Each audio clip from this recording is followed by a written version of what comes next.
শীতকালে গাজরের হালুয়া খাওয়ার মজাই আলাদা। আমার মতন তোমাদের কার, কার ভালো লাগে গাজরের হালুয়া খেতে শীতকালে অবশ্যই জানিও।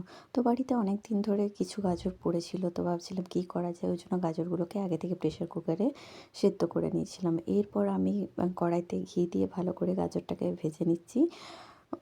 গাজরের যে জলটা থাকে অ্যাকচুয়ালি সেই জলটা যাতে শুকিয়ে যায় পুরো, এই স্মেলটা যেটা কাঁচা গাজরের ওটা খুব একটা আমার ভাল লাগে না।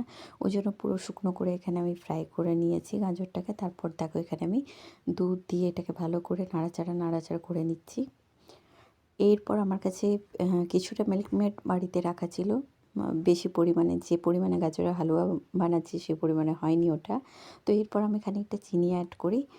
আর এটাকে ভালো করে নাড়াচাড়া করে আমি এটাকে গাজরের হালুয়া যেহেতু হবে সেহেতু আমি এটাকে ভালো করে শুকিয়ে নেব, যাতে মানে জমাটটা বেঁধে যায়, একটু শুকনো শুকনো হবে।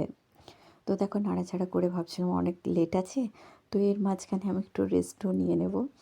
তো এখানে দেখো আমি হালকা করে একটু সোফায় চলে এসেছি বসতে। তারপর গিয়ে দেখলাম হ্যাঁ প্রায় অনেকটা হয়ে এসছে।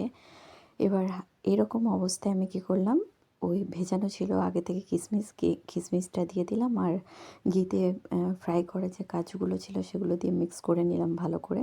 এরপর চলো তোমাদের দেখাচ্ছি। সার্ভ করার পর দেখো কী সুন্দর শুকনো হয়েছে। অ্যাকচুয়ালি আমার এরকমই গাজরের হালুয়াটা খেতে বেশি ভালো লাগে, ড্রাই একদম শুকনো, আর ভালো করে ভেজে নিই বলে কাঁচা গন্ধটাও লাগে না। তো তোমাদের কীরকম পছন্দ হয়?